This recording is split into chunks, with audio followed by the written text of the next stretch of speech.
پڑوسیوں سے حسن سلوک کی اہمیت۔ رسول اللہ صلی اللہ علیہ وسلم نے سیدنا ابو ہریرہ رضی اللہ تعالی عنہ کو ایک موقع پر بہت اہتمام کے ساتھ 5 نصیحتیں فرمائیں۔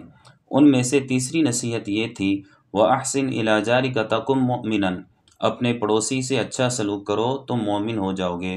سرور عالم صلی اللہ علیہ وسلم کے ارشادات سے تربیت ملتی ہے کہ انسان کو فقط نام کا مسلم و مومن نہیں ہونا چاہیے، بلکہ مسلمان کا کردار ایسا ہونا چاہیے کہ اس میں اسلام کا لغوی معنی بھی پایا جائے، اور مومن کی سیرت ایسی ہونی چاہیے کہ اس پر ایمان کا لغوی مفہوم بھی صادق آئے۔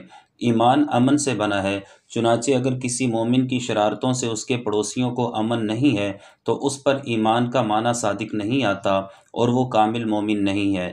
سیدنا ابو شریح خویلد خزاعی رضی اللہ تعالی عنہ سے مروی ہے کہ ہمارے آقا کریم صلی اللہ علیہ وسلم نے فرمایا، واللہ لا یؤمن واللہ لا یؤمن واللہ لا یؤمن، اللہ کی قسم وہ شخص کامل مومن نہیں، اللہ کی قسم وہ شخص کامل مومن نہیں، اللہ کی قسم وہ شخص کامل مومن نہیں۔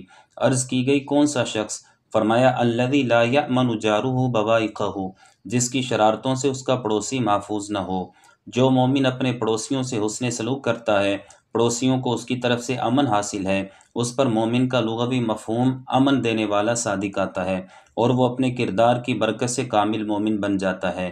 بلا شبہ اگر ہم پڑوسیوں سے متعلق اسلامی تعلیمات پر عمل کریں تو معاشرہ جنت نظیر بن جائے۔